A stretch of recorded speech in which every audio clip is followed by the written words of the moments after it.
वहीं मुख्यमंत्री भूपेश बघेल ने आज भी गोधन न्याय योजना के हितग्राहियों को राशि ट्रांसफर की। दरअसल मुख्यमंत्री निवास कार्यालय में गोधन न्याय योजना के राशि अंतरण के लिए वर्चुअल कार्यक्रम आयोजित किया गया था, जिसके माध्यम से सीएम भूपेश बघेल ने पशुपालक ग्रामीणों, गौठानों से जुड़ी महिला समूहों और गौठान समितियों को 5,99,00,000 की राशि ऑनलाइन ट्रांसफर की। इसमें 1 दिसंबर से 15 दिसंबर तक गौठानों में पशुपालक ग्रामीणों को राशि ट्रांसफर की गई।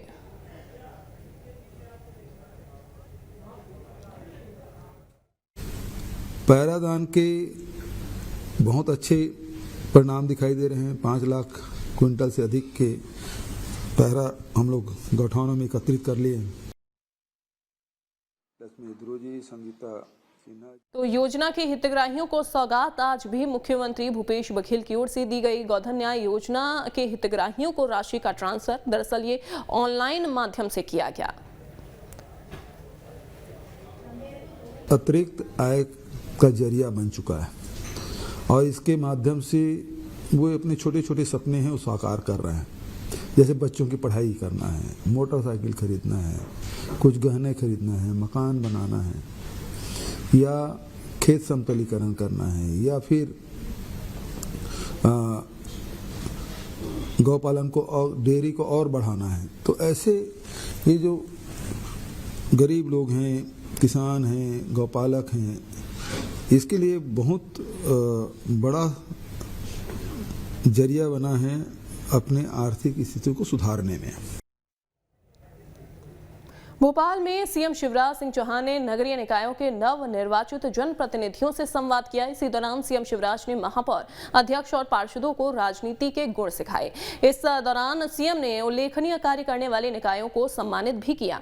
जनप्रतिनिधियों की कार्यशाला और सह सम्मेलन का आयोजन भोपाल के मोतीलाल नेहरू स्टेडियम में किया गया, जहां नगरीय विकास एवं आवास मंत्री भूपेंद्र सिंह और नगरीय विकास एवं आवास राज्य मंत्री ओपीएस भदौरिया सम्मेलन में मौजूद रहे।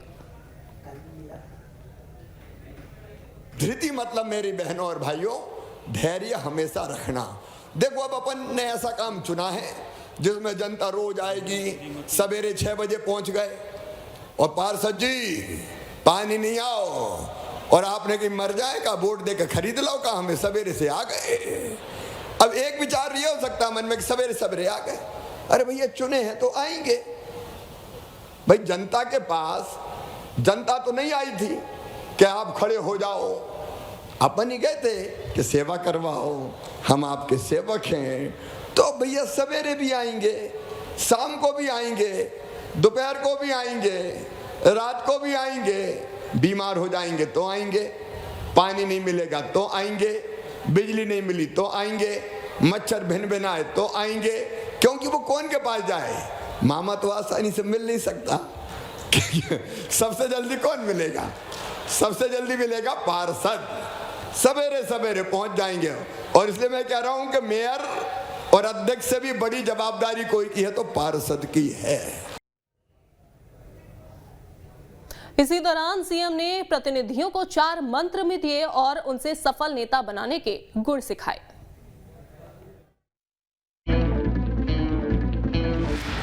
पांव में चक्कर मतलब सवेरे उठो और निकल जाओ अपने शहर में, निकल जाओ अपने वार्ड में। कई बार चाय भी दूसरे के घर ही पियो। सवेरे सवेरे अपने घर चाय पीने की भी जरूरत नहीं है।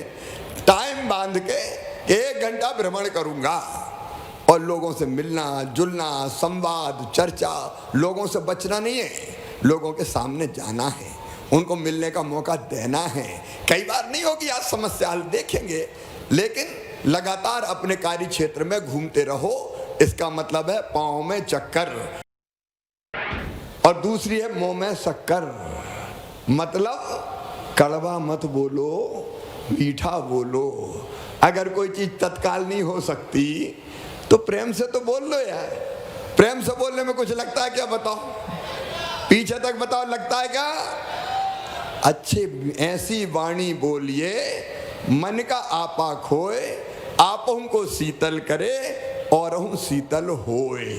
कई बार तो मीठी वाणी में ही काम चल जाता है कि भैया कुछ हुआ नहीं हुआ, बात बड़े अच्छे से करी, आदमी तो अच्छा है, बहन तो अच्छी है। कई बार इसमें भी काम चल जाता है और इसलिए करने की कोशिश करना लेकिन बोलना अच्छा, क्योंकि हम जनप्रतिनिधि हैं। देखो अपनी व्यक्तिगत जिंदगी नहीं रह सकती, क्या हमें नहीं सुनना? हम नहीं सुनना तो चुनाव काय को लड़े, जीत के काय को आए? सुनना ही पड़ेगा, तुम्हें अच्छे से बोलना ही पड़ेगा।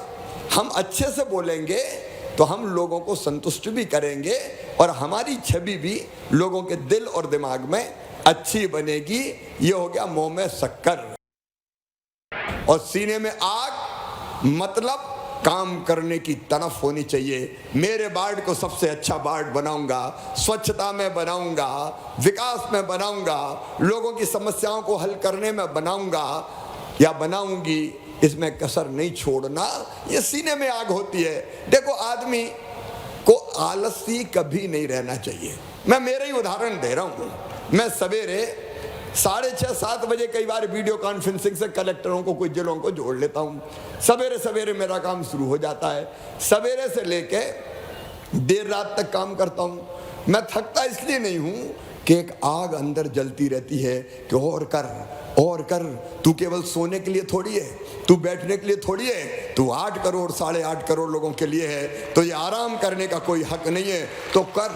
और एक और बात बताता हूँ अनुभव की, कि जब ये तड़फ मन में पैदा होती है तो अपने शरीर से ऐसे रसायन निकलते हैं जो दिन रात काम करने की ताकत देते हैं, शक्ति देते हैं। ये मैं ऐसे झूठ मूठ नहीं कह रहा। और इसलिए ये अगर सीने में आग रही तो अपने आप वो चीज हमारे शरीर को उसके लायक बना देती है। और माथे पे बर्फ का मतलब है दिमाग ठंडा रखना। समझ गए नहीं मेरी बात? जरा में गुस्सा हो गए, नाराज हो गए, लड़ पड़े। कई बार पत्रकार पहुंच गया सवेरे सवेरे, बड़े गड्ढा और धूल है तुम्हारे क्षेत्र में, और अपन ने भड़क के कह दिया क्या कर लोगे, है तो है। पता चला वही वायरल हो रहा है, वही छप रहा है। अच्छा एक ध्यान और रखना, आजकल ये मोबाइल बड़ा खतरनाक है। ये सोच के रखना कि जो कहते हो ये मत सोचना कि अकेले में कह रहे हो, जो कहोगे वो वायरल होगा और फिर लोग बताएंगे देखो पार्षद क्या कह रहा है, देखो अध्यक्ष क्या कह रहा है। कई बार देखा ना, जरा सी चीजें वायरल होती रहती, टीवी में आ जाती, मीडिया में आ जाती है। और इसलिए माथे पे बर्फ का मतलब संयत रहना और कोई चीज ऐसी ना निकले कि जिसके कारण अपनी प्रतिष्ठा खराब हो। तो ठंडा दिमाग अपना रहना चाहिए। ये हमारे सफल होने के गुण हैं। हमको सफल जनप्रतिनिधि बनना है।